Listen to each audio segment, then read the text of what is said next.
నమస్కారం YNC news కి స్వాగతం నేను జగన్ ముందుగా హెడ్లైన్స్ సోమాలియా 11 ఏళ్ల బాలిక కడుపులో 3.7 కిలోల కణితి విజయవంతంగా తొలగించిన కిమ్స్ వైద్యులు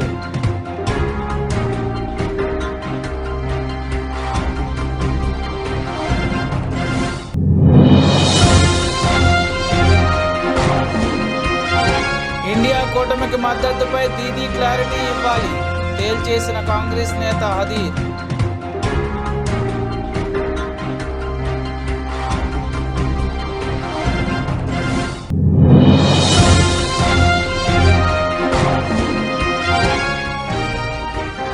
బెంగాల్లో పిడుగుపాటుకు 11 మంది బలి పలువురికి గాయాలు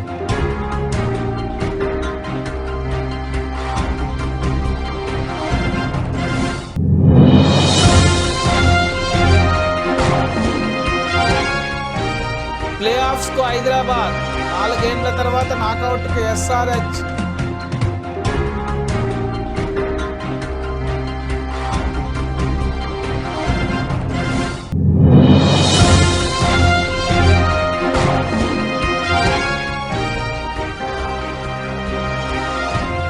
హై జంప్ రికార్డు స్థాయికి వెండి ధరలు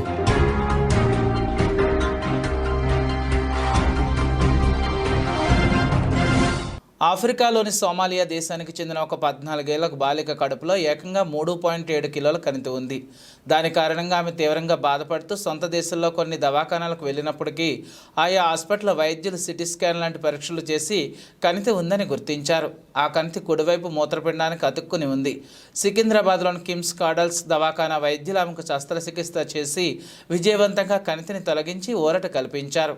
ఈ శస్త్రచికిత్స వివరాలు కిమ్స్ కాడల్స్ దవాఖానా chief consultants paediatric laparoscopic surgeon paediatric urology doctor M Yoga Nagendra మీడియాకు తెలిపారు.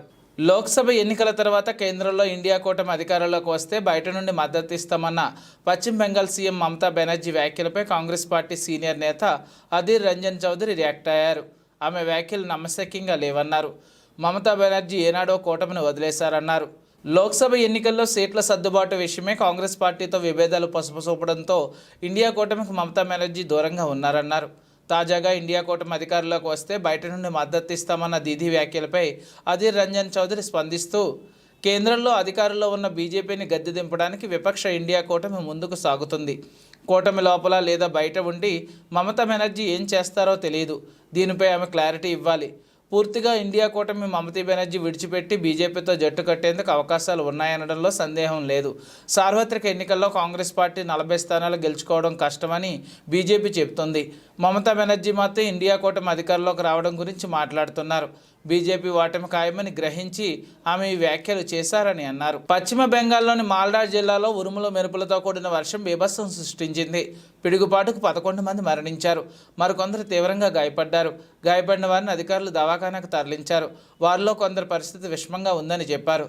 బాధితులంతా పొలంలో పనిచేసుకుంటుండగా పిడుగుపడడంతో మరణించారని తెలిపారు. కాగా పిడుగుపాటుపై ముఖ్యమంత్రి మమతా బెనర్జీ స్పందించారు. మృతుల కుటుంబాలకు తీవ్ర సంతాపం తెలిపారు. ఒక్కొక్కరికి 2 లక్షల చొప్పున ఆర్థిక సహాయం ప్రకటించారు. గాయపడిన వారు త్వరగా కోరుకోవాలని ఆకాంక్షించారు. వారికి మెరుగైన వైద్య సదుపాయాలు కల్పించాలని అధికారులను ఆదేశించారు. తెలంగాణ రాష్ట్ర రైతాంగాన్ని మరోసారి మోసం చేసిన రాష్ట్ర ప్రభుత్వ రైతు వ్యతిరేక చర్యలకు నిరసనగా బీఆర్ఎస్ అధినేత కేసీఆర్ పిలుపు మేరకు మేడ్చల్ నియోజకవర్గం సామీర్పేట మండల కేంద్రంలో మేడ్చల్ నియోజకవర్గం బీఆర్ఎస్ నాయకులతో కలిసి నిరసన కార్యక్రమంలో పాల్గొనడం జరిగింది. రైతులంతా కూడా రోడ్ల మీదనే ఒడ్లుంటున్నాయి, ఒడ్లు కొంటలేరు. అదే మా కేసీఆర్ ప్రభుత్వం ఉన్నప్పుడు ఎప్పుడు అధికారులు కానీ అందరూ కానీ పర్ఫెక్ట్గా రైతులకు పర్ఫెక్ట్గా సకాలంలో రైతు బంద్ చేసి సకాలంలో ఫెర్టిలైజర్ ఇచ్చి సకాలంలో కరెంట్ ఇచ్చి 24 గంటల కరెంట్లో వాళ్ళకు ఫెర్టిలైజర్స్ ఇవన్నీ కూడా అందించి పంట వస్తే ఆ పంట కూడా గిట్టుబాటు ధర ఇచ్చి సకాలంలో ఎంబడి కొనుక్కుంటా కొనంగానే 2 రోజుల లోపల వాళ్ళకు బ్యాంక్ అకౌంట్లో కూడా డబ్బులు జమ చేసి ఘనత మా కేసీఆర్. ఇప్పుడు అసలు కొనే దిక్కే లేదు, రైతులను పట్టించుకునే నాదురే లేరు. 6 గ్యారెంటీలు అన్నారు, రైతులకు అన్ని అన్నారు. 15,000 రైతు బీమా రైతు భరోసా ఇస్తామన్నారు. ఆ రైతు భరోసా లేదు, ఫెర్టిలైజర్స్ లేవు, సాగు నీరు లేదు, కరెంటు సరిగా లేదు. పంట పండితే కూడా ఆ పంట పండిన దానికి కూడా గిట్టుబాటు ధర లేదు. మేము మొదలు ఒక మాట చెప్పినాము, మేము పండంగానే ప్రతి పంటకు ప్రతి క్వింటాల్కు 500 రూపాయలు బోనస్ గిఫ్ట్ ఇస్తున్నాం. ఇప్పుడేమో మేము సన్న బియ్యానికే ఇస్తాము, మేము దొడ్డు బియ్యానికి ఇవన్నీ మాయ మాటలు ఎందుకు, మోసపూరిత మాటలు ఎందుకు? ఏదైతే మాట ఇచ్చినో ఆ మాట ప్రకారం నడువుంది. రైతులను మోసం చేసిన లెవెల్ బాగుపడలే.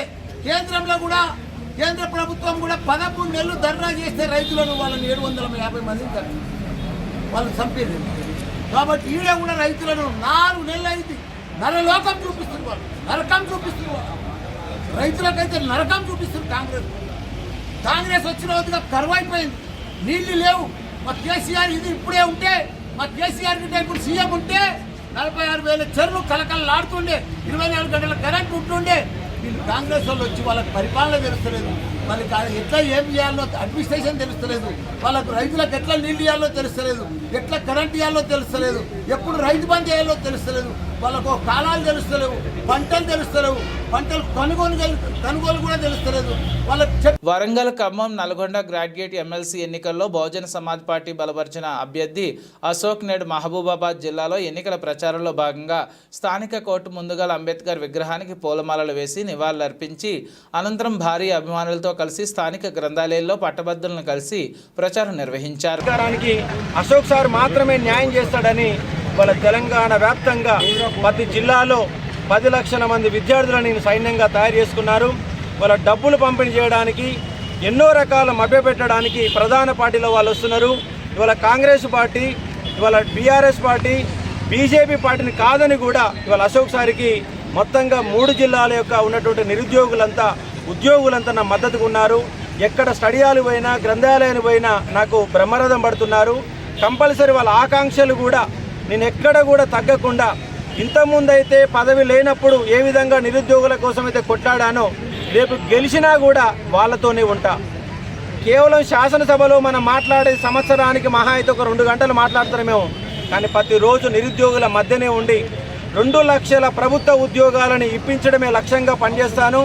వాళ్ళ కాంగ్రెస్ గవర్నమెంటు ప్రైవేటు ఉద్యోగాలలో 75% స్థానికులకి రిజర్వేషన్ కల్పిస్తామని హామీ ఇచ్చింది. కానీ హామీ కూడా అమలు చేసే ప్రయత్నం కూడా, ఒక్క మీటింగ్ కూడా పెట్టడం లేదు. హైదరాబాద్లో సాఫ్ట్వేర్ రంగంలో తెలంగాణ వాటా 10% మాత్రమే, ఫార్మా రంగంలో తెలంగాణ వాటా 5% మాత్రమే. హైదరాబాదు పేరుకు గొప్పగా నడుస్తుంది, కానీ తెలంగాణ బిడ్డల యొక్క నిరుద్యోగాన్ని మాత్రం పోగొట్టడం లేదు. హైదరాబాద్లో ఉన్న ప్రైవేటు ఉద్యోగాల లక్ష్యంగా అశోక్ సారు ఇలా ప్రయాణిస్తూ ఉన్నాడు. జియో నెంబర్ 46 బాధితులు రోడ్లు పట్టుకొని 11 నెలలుగా తిరుగుతూ ఉన్నారు. వాళ్ళకు న్యాయం చేసే విధంగా జూన్ 10 నుంచి ప్రత్యేక కార్యాచరణ మొదలు పెడతాము. వాళ్ళ గ్రూప్ 2 గత గవర్నమెంట్ వేసినటువంటి గ్రూప్ 2 ఉద్యోగాలకే ఇవాళ ఈ గవర్నమెంట్. యాదాద్రి భువనగిరి జిల్లా ఆత్మకూరు మండలం మోత్కూరు రాయగిరి ప్రధాన రహదారిపై జరిగిన రైతుల రాస్తారోకాపై అసహనం వ్యక్తం చేస్తున్న ప్రయాణికులు గత ప్రభుత్వంలో కూడా ధాన్యం తడిస్తే ఎందుకు నిరసన వ్యక్తం చేయలేదని, ఇప్పుడు 5 నెలల్లో ఇది చేయలేదు అది చేయలేదని రోడ్డు ఎక్కడం సరికాదని, రైతుల పేరుతో బీఆర్ఎస్ బీజేపీ నాయకులు రోడ్డు ఎక్కి రాజకీయం చేయడం సరికాదని అసహనం వ్యక్తం చేశారు.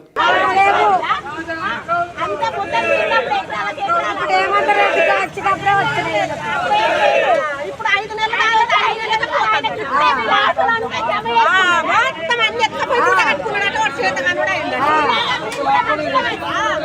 బీర్లకు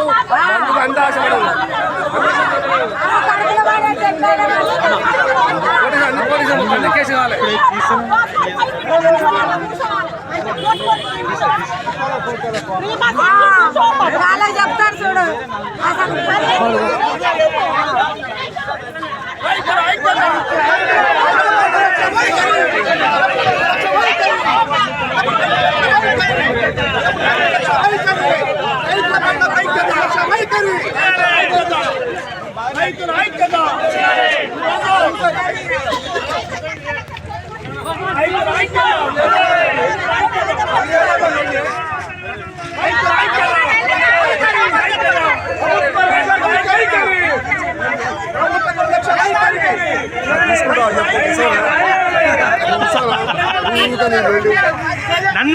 ఖమ్మం పట్టణంలోని సర్దార్ వల్లభాయ్ పటేల్ స్టేడియంలో మార్నింగ్ వాక్లో పట్టభద్రులను, నగర విద్యావంతులను, మేధావులను, ఖమ్మం, నల్గొండ వరంగల్ పట్టభద్రుల నియోజకవర్గ ఎన్నికల్లో మొదటి ప్రాధాన్యత ఓటు వేసి మీ పక్షాన కొట్లాడే ప్రభుత్వాన్ని ప్రశ్నించేవాడిగా గుండెకండగా నిలబడాలని పట్టభద్రుల నియోజకవర్గ ఎమ్మెల్సీ అభ్యర్థి అభ్యర్థించడం జరిగింది. ఈ కార్యక్రమంలో ఖమ్మం జిల్లా బీఆర్ఎస్ పార్టీ అధ్యక్షులు ఎమ్మెల్సీ తాతా మధు, పట్టభద్రుల ఎన్నిక ఖమ్మం నియోజకవర్గ ఇన్ఛార్జ్ ఆర్జేసి కృష్ణ, టౌన్ అధ్యక్షులు పగడాల నాగరాజు, ఇతర డివిజన్ నాయకులు కార్యకర్తలు పాల్గొన్నారు. కుమార్ కానీ లేదా డాక్టర్ పల్లా రాజేశ్వర రెడ్డి గారు కానీ వీళ్ళంతా మంచి విజనరీస్, థింకర్స్. సమాజంలో సంక్షోభం ఏర్పడ్డప్పుడు ఒక దారి చూపగలిగే సత్తా ఉన్నటువంటి వాళ్ళు, సమాజానికి ఒక ఆదర్శంగా నిలబడినటువంటి వాళ్ళు, ఉదాహరణగా నిలిచినటువంటి వాళ్ళు. కాబట్టి గ్రాడ్యుయేట్స్ ఏరి కోరి అలాంటి వాళ్ళని ఎంచుకోవడం జరిగింది. ఇప్పుడు కూడా తప్పకుండా ఈ నెల 27వ తారీఖు జరిగేటువంటి ఈ పట్టభద్రుల నియోజకవర్గ ఎన్నికల్లో కూడా తప్పకుండా మంచి విద్యావంతులను ఎన్నుకుంటారు తప్ప మిగతా వాళ్ళని కాదని చెప్పి ఈ సందర్భంగా గుర్తు చేస్తా ఉన్నాను. ఎందుకంటే ఇది పెద్దల సభ. పెద్దల సభకు మేధావులను పంపాలి తప్ప మోసగాళ్ళను పంపకూడదు. కాంగ్రెస్ పార్టీ 6 గ్యారంటీలు 420 హామీలు ఇచ్చి అధికారంలోకి వచ్చింది. మరీ ముఖ్యంగా నిరుద్యోగులకు, ఉద్యోగులకు అనేక హామీలు ఇవ్వడం జరిగింది. జాబ్ క్యాలెండర్ కానీ, జాబ్ నోటిఫికేషన్ కానీ, 50,000 పోస్టులతో కూడుకున్నటువంటి మెగా డిఎస్సి కానీ, లేదా నిరుద్యోగ భృతి కానీ, ఉద్యోగులకు సంబంధించి డిఏ కానీ, పిఆర్సి కానీ, ఈ రకంగా అనేక హామీలు ఇచ్చింది. కానీ ఇప్పటి వరకు 150 రోజులు గడిచినా కూడా కనీసం దాని మీద చర్చ కూడా లేదు. గ్రూప్ 2 2,000 పోస్టులు ఇస్తామన్నారు, 750 పొజిషన్స్ ఇచ్చారు. గ్రూప్ 3 2,000 పోస్టులు వేస్తామన్నారు, కానీ కేవలం 1,300 పోస్టులు మాత్రమే రిలీజ్ చేయడం జరిగింది. కాబట్టి ఈ మోసపోయినటువంటి నిరుద్యోగుల పక్షాన, లేదా ఎంతో ఆశపడి ఓటేసినటువంటి ఉద్యోగుల పక్షాన పోరాటం చేయాలంటే అది కేవలం బీఆర్ఎస్ గెలిస్తేనే సాధ్యమవుతుంది తప్ప కాంగ్రెస్ గెలిస్తే సాధ్యం కాదు. ఎందుకంటే అధికార పార్టీ అభ్యర్థి ఆయన ముఖ్యమంత్రిని ప్రశ్నించలేడు, ప్రభుత్వాన్ని ప్రశ్నించలేడు. కానీ మేము గెలిస్తే తప్పకుండా ముఖ్యమంత్రిని నిలదీస్తాం, నిగ్గదీసి ప్రశ్నిస్తాం, పోరాటం చేస్తాం, పరిష్కారం కూడా చూపుతామని చెప్పి ఈ సందర్భంగా గుర్తు చేస్తున్నాను. ప్రభుత్వాన్ని ప్రశ్నించేటోడు కావన్నా, లేకపోతే ప్రభుత్వాన్ని ప్రశంసించేటోడు కావాలా? ప్రభుత్వాన్ని ప్రశ్నించేటోడు కావాలా, లేకపోతే ప్రభుత్వానికి తొత్తుగా మారినటువంటి వాడు కావాలా? ఒకసారి ఆలోచించాల్సిందిగా కోరుతా ఉన్నాను. ఒక విజన్తో ముందుకెళ్ళేటువంటి వాళ్ళు కావాలా, లేకపోతే వితండవాదం చేసి వికారం పుట్టించేటోళ్ళు కావాలా? ఆలోచించాల్సిందిగా కోరుతా ఉన్నాను. ప్రత్యక్షంగా యుద్ధం చేసేటోడు కావాలా, లేకపోతే ప్రత్యక్ష ప్రసారంలో పచ్చి బూతులు తిట్టేటోడు కావాలా? ఒకసారి ఆలోచించాల్సిందిగా ఈ సందర్భంగా కోరుతున్నాం. నా ప్రశ్న ప్రజల కోసం, కానీ నా ప్రశ్న పైసల కోసం కాదు. మా పోరాటం ఒక పరిష్కారం కోసం, మా పోరాటం పైత్యం కోసం కాదు. మా ఆరాటం ఒక ఆశయం కోసం తప్ప మా ఆరాటం ఆదాయం కోసం కాదని చెప్పి గుర్తు చేస్తూ, విద్యావంతులందరికీ కూడా నేను విజ్ఞప్తి చేస్తున్నా, గ్రాడ్యుయేట్స్ అందరూ కూడా గల్లెవరేసుకొని పలానాయన మా ఎమ్మెల్సీ. అన్ని దానాల్లోకెల్లా అన్నదానం మిన్నా అని డీసీఎంఎస్ చైర్మన్ కొత్వాల శ్రీనివాసరావు అన్నారు. పాత పాలవంచ సాయినగర్లోని శ్రీ షిరిడి సాయిబాబా భజన మందిర్లో విగ్రహ ప్రతిష్ఠ జరిగి 10 సంవత్సరాలు పూర్తయిన సందర్భంగా ఘనంగా 11వ వార్షికోత్సవ మహోత్సవం నిర్వహించారు. దేవాలయంలో పూజారులు చిలుకూరు దినకర శాస్త్రి, లక్ష్మీనారాయణల ఆధ్వర్యంలో పలు అభిషేకాలతో పాటు అన్నాభిషేకం వంటి పూజలు నిర్వహించారు. ప్రత్యేక పూజల్లో కొత్వాల సతీమణి విమలాదేవి దంపతులు పాల్గొని ప్రత్యేక పూజలు చేశారు. సుమారు 700 మంది భక్తులకు అన్నదాన కార్యక్రమం నిర్వహించారు. అన్నదానాన్ని కొత్వాలు ప్రారంభించారు. ఈ సందర్భంగా కొత్వాల మాట్లాడుతూ అన్నదానం చేసేవారు పరబ్రహ్మ స్వరూపం అని అన్నారు. ప్రతి ఒక్కరూ తాము సంపాదించిన దానిలో కొంత దానం చేయాలని కొత్వాల కోరారు. నేను ఒక భారతీయ జనతా పార్టీ పెద్దపల్లి ఎంపీగా ఒక విజ్ఞప్తి చేస్తా ఉన్నాను. దయచేసి ఆలోచించండి. ఈ 10 సంవత్సరాల కాలంలో భారతీయ జనతా పార్టీ దేశ అభివృద్ధిలో కానివ్వండి, రక్షణ విషయంలో కానివ్వండి, ధర్మ పరిరక్షణ విషయంలో కానివ్వండి, వికసిత్ భారత్ వైపు వెళుతూ గౌరవ $8 ట్రిలియన్ జీడిపి చేరుకున్నాం. ఈరోజు నరేంద్ర మోడీ గారి నాయకత్వంలో ఈరోజు ప్రపంచంలోనే 5వ అతిపెద్ద ఆర్థిక శక్తిగా ఎదిగింది. దాంట్లో భాగంగానే తెలంగాణ రాష్ట్రానికి గత 10 సంవత్సరాలలో అన్ని విషయాల్లో కేంద్ర ప్రభుత్వం సహకరించింది.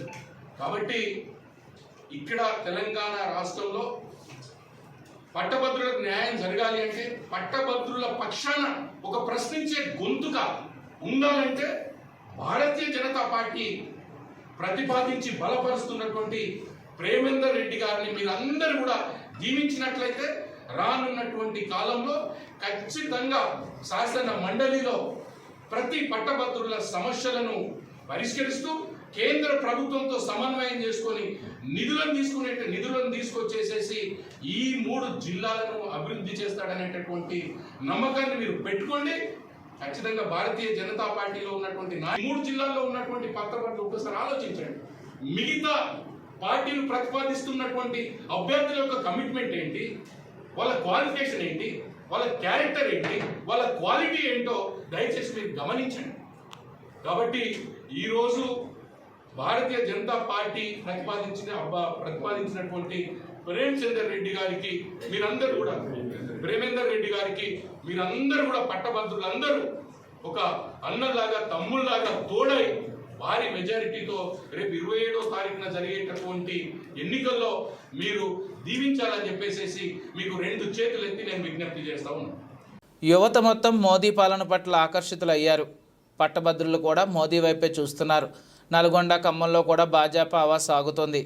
కాంగ్రెస్ ప్రభుత్వంపై అతి తక్కువ సమయంలోనే వ్యతిరేకత వచ్చింది. సాధ్యం కాని హామీలతో కాంగ్రెస్ అధికారంలోకి వచ్చింది. కాంగ్రెస్ పాలనలో రాష్ట్రంలో కరువు ఛాయలు అలుముకున్నాయి. కాంగ్రెస్ పాలనలో దందాలు, దౌర్జన్యాలు మినహా మరొకటి లేదని ఈటెల రాజేంద్ర అన్నారు. ఆనాటి నుంచి ఈనాటి వరకు నమ్మిన సిద్ధాంతం కోసం, నమ్ముకున్న జెండా కోసం, నమ్ముకున్న ప్రజల కోసం నిరంతరంగా పార్టీలో కావచ్చు, ప్రజలకు నాయకత్వం వహించే విషయంలో కావచ్చు, దాదాపు 40 ఏళ్ళు గడిచిపోవచ్చు.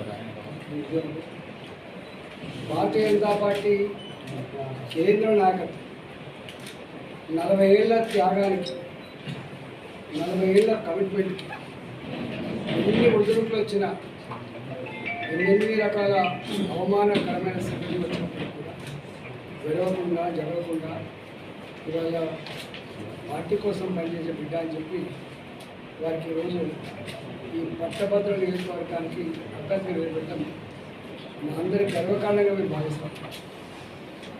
మాదన్న సీనియర్ మోస్ట్ నాయకులు కాబట్టి తెలంగాణ నుండి యావత్ యంత్రాంగం అంతా కూడా పార్లమెంట్ సభ్యులు కావచ్చు, ఎమ్మెల్యేలు కావచ్చు, ఎమ్మెల్సీలు కావచ్చు, ఇవాళ మేము పోటీ చేసినటువంటి ఎంపీ అభ్యర్థులు కావచ్చు, మొత్తం సీనియర్ నాయకులందరూ 34 నియోజకవర్గాలు 34 మందిని ఇన్ఛార్జిగా ఉండి ప్రేమేందర్ రెడ్డి గారిని గెలిపించుకోవడం కోసం ఈ 9-10 రోజులు నిరంతరంగా పనిచేయడం కోసం మేము అందరం వచ్చినాం.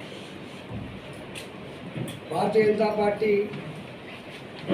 గొప్ప చారిత్రక సన్నివేశం ఎదురై, ఒకప్పుడు భారతీయ జనతా పార్టీ అంటే నిలబడతలే అనే ఫీలింగ్ ఉండే. కానీ ఈ రాష్ట్రంలో ప్రజలకు నాయకత్వం వహించగలిగే శక్తి, సత్తా, కమిట్మెంట్ భారతీయ జనతా పార్టీకి మాత్రమే ఉందని చెప్పి ప్రజలు నమ్ముతారు. దానికి కారణం 10 సంవత్సరాల నరేంద్ర మోడీ గారి పరిపాలనలో మొట్టమొదటిగా ఎన్నడూ రాజకీయాల పట్ల ఇష్టం లేని వర్గాలు, రాజకీయ నాయకుల పట్ల, రాజకీయాల పట్ల ఇష్టం లేనటువంటి సెక్షన్స్ అన్నీ కూడా మోడీ గారు ప్రధానమంత్రి అయిన తర్వాత ఇవాళ ఎక్కడో కాడ మనం ఎన్నికల్లో పాల్గొనాలి, మనం కూడా ఓటు వేయాలి, మోడీ గారికి బలాన్ని చేకూర్చాలనే సంకల్పం. కొమరంభీం ఆసిఫాబాద్ జిల్లా కాగజ్నగర్ మండలంలోని వంజారి ఫారెస్ట్ చెక్ పోస్ట్ వద్ద బీఆర్ఎస్ పార్టీ ఆధ్వర్యంలో గురువారం రైతులు ధర్నా రాస్తారోకో నిర్వహించారు. కాంగ్రెస్ పార్టీ రైతులు పండించిన ధాన్యానికి 5% బోనస్ ఇస్తామని ఇప్పుడు ఇవ్వడం లేదని ముఖ్యమంత్రి రేవంత్ రెడ్డి అనడంతో తెలంగాణ తొలి ముఖ్యమంత్రి కేసీఆర్ పిలుపు మేరకు రైతులు ధర్నా రాస్తారోకో చేపట్టారు. కాంగ్రెస్ పార్టీ అమలు కాని హామీలు ఇస్తూ ప్రజలను, రైతులను మోసం చేస్తుందని బీఆర్ఎస్ పార్టీ నాయకులు లెందు గురుస్వామిరావు ఆగ్రహం వ్యక్తం చేశారు. ఈ కార్యక్రమంలో పలువురు రైతులు, బీఆర్ఎస్ పార్టీ నాయకులు తదితరులు పాల్గొన్నారు. రేవంత్ రెడ్డి రైతు వ్యతిరేక విధానం వల్ల మరి కేసీఆర్ గారు ఈరోజు రాష్ట్ర వ్యాప్తంగా తెలంగాణ రాష్ట్రం లోపల అన్ని నియోజకవర్గాల లోపల మరి బీఆర్ఎస్ శ్రేణులకు పిలుపునిచ్చిండు.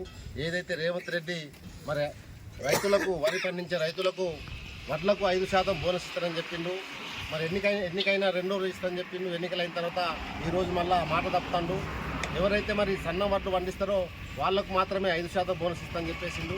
మరి రాష్ట్రం లోపల చూసినట్లయితే ప్రతి ఒక్కరు 90% దొడ్డు వడ్లే పండిస్తారు.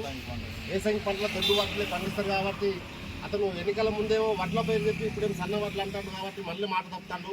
రేవంత్ రెడ్డికి మేము రాష్ట్ర వ్యాప్తంగా మరి హెచ్చరిస్తున్నాం. ఏదైతే కేసీఆర్ చెప్పిన విధంగా తప్పకుండా మీరు మాట ఇచ్చిరు కాబట్టి ప్రతి రైతుకు సన్న వడ్లైనా పర్లేదు, దొడ్డు వడ్లైనా కానీ 5% బోనస్ ఇవ్వాలని మేము బీఆర్ఎస్ పార్టీ పరంగా కోరుకుంటున్నాం.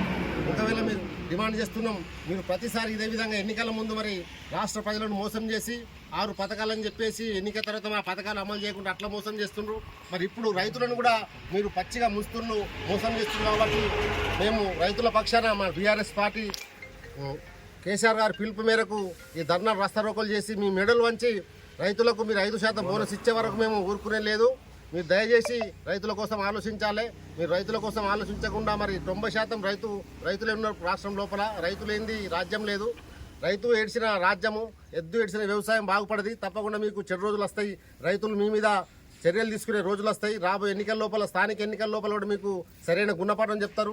ఎందుకంటే మీరు ఎమ్మెల్యే ఎలక్షన్లలో కూడా స్థానిక అసెంబ్లీ ఎన్నికలలో అబద్ధాలు 6 పథకాలని చెప్పేసి గద్దెనెక్కిండ్రు. వెంటనే మళ్ళీ రైతులను ఇప్పుడే మోసం చేస్తున్నారు కాబట్టి రైతులు కూడా ఇప్పుడు మోసపోయి మీకు ఓట్లు వేసిండ్రు. ఇదే ఎన్నికల ముందు ఈ మాట చెప్పినట్లయితే మరి సన్న వడ్లకే ఇస్తాను, దొడ్డు వడ్లకి ఇబ్బంది, మీకు ఒక ఓటు కూడా వేయకపోదురు. రైతులు మిమ్మల్ని ఊర్లో కూడా తిరగనివ్వకపోదురు. మరోసారి మీరు మోసం చేస్తుండ్రు. తప్పకుండా దీనికి శిక్ష పడుతుంది మీకు. రాబోయే స్థానిక ఎన్నికలలో మీ మాట నమ్మే పరిస్థితి లేదు. దయచేసి రాష్ట్ర వ్యాప్తంగా రైతులందరూ గమనించాలి. మరి బీఆర్ఎస్ పార్టీ ఉన్నప్పుడు ఏ విధంగా బోనస్ ఇచ్చింది, రైతులకు 24 గంటలు కరెంట్ ఇచ్చింది, రైతు భరోసా ఇచ్చింది, రైతు బంద్ ఇచ్చింది. ఈ రేవంత్ రెడ్డి వచ్చిన తర్వాత మరి రైతులు గోస పడతాండ్రు. అన్ని పథకాలన్నీ ఆపేసిండ్రు, వచ్చి మోసం చేస్తుంది కాబట్టి రైతు సమాజం గమనించాలి, గుర్తించాలి. తెలంగాణ వ్యాప్తంగా తప్పకుండా బీఆర్ఎస్ పార్టీ మీరు అందరూ అండదండలు ఉండాలి. రాబోయే కాలం లోపల రైతుల పక్షాన బీఆర్ఎస్ పార్టీ పోరాడుతుంది. రైతులకు ఏం కావాలో దానికోసం పోరాడి ఈ కాంగ్రెస్ ప్రభుత్వం రేవంత్ రెడ్డి మెడలు వంచి రైతులకు కావాల్సిన అన్ని సదుపాయాలు కలిగే వరకు మేము పోరాటం చేస్తామని ఈ సందర్భంగా తెలియజేసుకుంటున్నాం. జై Telangana. Congress. Giddalur urban CA YV Somaiah Giddalur 16 గ్రామాల్లో శాంతి భద్రతల విఘాతం కలిగించే యువకులపై కఠిన చర్యలు తీసుకుంటామని Giddalur urban CA YV Somaiah హెచ్చరించారు. గురువారం సాయంత్రం స్థానిక పోలీస్ స్టేషన్లో ఏర్పాటు చేసిన విలేకరుల సమావేశంలో ఆయన మాట్లాడారు. 4వ తేదీన కౌంటింగ్ జరుగుతుందన్నారు. ఎన్నికల సందర్భంగా గ్రామాలలో గొడవలు, ఘర్షణలు, వివాదాలతో పాటుగా అసాంఘిక కార్యకలాపాలకు పాల్పడితే వారిపై ప్రత్యేక దృష్టి సారించినట్లు ఆయన తెలిపారు. వైలేషన్ అంటే అసాంఘిక కార్యకలాపాలకి పాల్పడమని చెప్పి వాళ్ళని మేము ముందు కొన్ని పేర్లని ఎంఆర్ఓ గారు సూచిస్తే ఎంఆర్ఓ గారు దానికి బాండ్స్ ఇష్యూ చేస్తారు. ఆ బాండ్స్లో మన ఇంత సర్టన్ అమౌంట్ అని ఉంటుంది. అంటే మేము ఒకవేళ ఆ బాండ్ని కనుక వైలేట్ చేస్తే ఈ ఇంత అమౌంట్ని మేము ప్రభుత్వానికి కడతామనేది ఆ బాండ్ యొక్క సారాంశం ఉంటుంది. కొన్ని బాండ్స్ 50,000, కొన్ని బాండ్స్ ₹1,00,000 అట్లా అన్ని డిపాజిట్ అన్ని వాటికి 6 నెలల లోపల మేము వైలేషన్ పాల్పడమని దాంట్లో ఉంటుంది. ఈ సందర్భంగా ప్రజలందరికీ తెలియజేసేది ఏమనగా, ఎవరైతే ఎలక్షన్ మేము 6 నెలలకు కానీ బాండ్స్ తీసుకుని ఉన్నామో, ఈ ఎన్నికలకు సంబంధించిన నేరాల్లో ఎవరైనా పాల్గొంటే అంటే చిన్న హింసకు కానీ లేకపోతే దేనికైనా కానీ అసాంఘిక కార్యకలాపాలు పాల్పడితే వారి మీద ఈ ఫోర్ఫీచర్ ఆఫ్ బాండ్స్ మేము అప్లై చేయడం జరుగుతుంది. కాబట్టి అందరికీ మేము తెలియజేసేది ఏమనగా, ప్రజలందరికీ, గిద్దలూరు మండలంలోని ప్రజలందరికీ గిద్దలూరు పోలీస్ స్టేషన్ తరఫున నేను తెలియజేసేది ఏమనగా, మనకి ఎలక్షన్ జరిగింది, తర్వాత కౌంటింగ్ ఉంది. రేపు జూన్ 4వ తారీఖున కౌంటింగ్ ఉంది. తర్వాత కౌంటింగ్ ముందు కానీ కౌంటింగ్ తర్వాత కానీ ఎలాంటి హింసకు కానీ కొట్లాటలకు కానీ గొడవలకు కానీ ఎవరైనా కనుక ఈ బాండ్స్లో మేము తీసుకున్న వాళ్ళకైనా వైలేట్ చేసి వెళ్తే ఫోర్ఫీచర్ ఆఫ్ బాండ్స్ అప్లై చేయడం జరుగుతుందని తెలియజేస్తున్నాం. ఎంఆర్ఓ గారు బాండ్స్ ఇష్యూ చేసిన అమౌంట్ ఎంత ఉందో అంత డిపాజిట్ చేయాల్సి ఉంటుంది. అలాగే మళ్ళీ హింసకు కానీ పాల్పడిన వాళ్ళ మీద ఎలక్షన్ సంబంధించిన కేసులు కూడా నమోదు చేయడం జరుగుతుంది. కాబట్టి ప్రజలంతా సంయమనం పాటించి ఈ కౌంటింగ్ అయిపోయేంత వరకు ప్రశాంతంగా ఉండవలసిందిగా, అలాగే కౌంటింగ్ తర్వాత కూడా ఏమి ఇన్సిడెంట్లకి తావు లేకుండా హింసకు కానీ లేకపోతే కొట్లాటలకు కానీ గొడవలకు కానీ ఎవరు పాల్పడకుండా శాంతి భద్రతలకు అందరూ పోలీస్ డిపార్ట్మెంట్ సహకరించవలసిందిగా ఈ సందర్భంగా గిద్దలూరు మండల ప్రజలందరినీ కోరుతూ ఉన్నాం.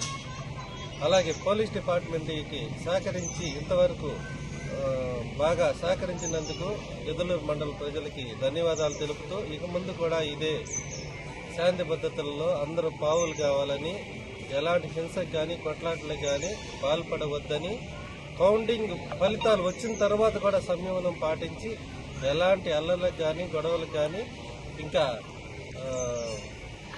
చట్టానికి వ్యతిరేకంగా ఏ కార్యక్రమాల్లో పాల్గొనవద్దు అని ఈ సందర్భంగా అందరికీ తెలియజేస్తూ పత్రికాముఖంగా ఈ విషయాన్ని అందరికీ తెలియజేస్తున్నాం. ఎవరైతే మా ఆరెంజ్ ఆర్మీ అభిమానుల 4 గంటల ఎదురుచూపులకు తెరదించుతూ IPL 17లో సన్ రైజర్స్ హైదరాబాద్ ప్లే ఆఫ్కు అర్హత సాధించింది. గురువారం ఉప్పల వేదికగా గుజరాత్ టైటాన్స్తో జరగాల్సిన డూ ఆర్ డై మ్యాచ్ వర్షం కారణంగా టాస్ కూడా పడకుండానే రద్దవడంతో ఇరు జట్లకు తలా ఓ పాయింట్ కేటాయించడంతో ఇతర సమీకరణలతో సంబంధం లేకుండా హైదరాబాద్ ప్లే ఆఫ్స్ చేరింది. 2020 తర్వాత సన్ రైజర్స్ నాకౌట్ దశకు చేరుకోవడం ఇదే ప్రథమం. 2021, 2022లో 8వ స్థానంలో ఉన్న హైదరాబాద్ గతేడాది 10వ స్థానం నిలవడం అభిమానులను బాధించింది. గురువారం సాయంత్రం నగరంలో కురిసిన భారీ వర్షంతోనే ఈ మ్యాచ్ సాగేది అనుమానంగా మారింది. వర్షం కాస్త తెరాపిచ్చాక 6:30 నుండి గ్రౌండ్ సిబ్బంది మైదానాన్ని సిద్ధం చేసేందుకు యత్నించిన రాత్రి 8 గంటల తర్వాత వరుణుడు మళ్లీ అంతరాయం కలిగించాడు. రాత్రి 10:30 మైదానాన్ని పరిశీలించిన ఎంపైర్లు మ్యాచ్ను రద్దు చేస్తున్నట్లు ప్రకటించారు. వర్షం కారణంగా తమ అభిమాన ఆటగాళ్లు ఆటను ఆస్వాదించలేకపోయినా హైదరాబాద్ ప్లే ఆఫ్ చేరడంతో అభిమానులు ఖుషి అయ్యారు. వాన పడుతున్న సమయంలో తెలుగు సూపర్ హిట్ సాంగ్స్కు తోడు లైటింగ్ షోతో ఫ్యాన్స్ ఎంజాయ్ చేశారు.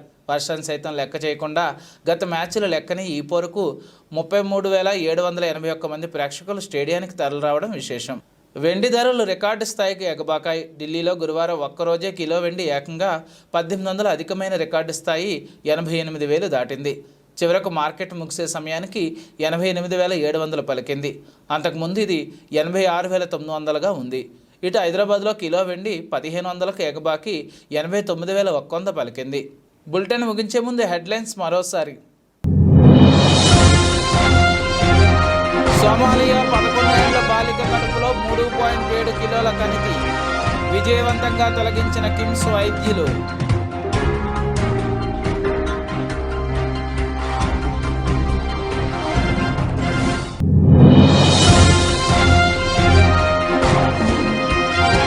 ఇండియా కూటమికి మద్దతుపై దీదీ క్లారిటీ ఇవ్వాలి తేల్చేసిన కాంగ్రెస్ నేత హదీర్.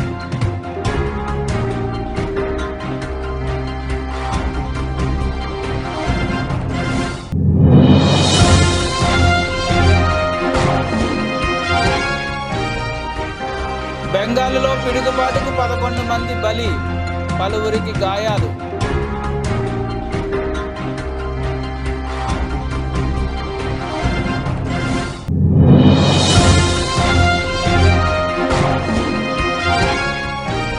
ప్లే ఆఫ్స్కు హైదరాబాద్ 4 గేమ్ల తర్వాత నాకౌట్కు SRH.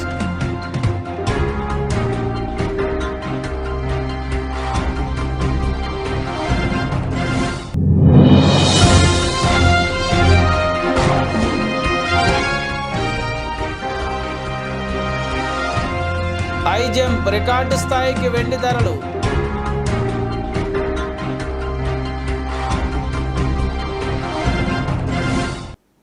ఈ బులెటిన్ ఇంతటితో సమాప్తం. తిరిగి మరిన్ని వార్తా విశేషాల కోసం చూస్తూనే ఉండండి.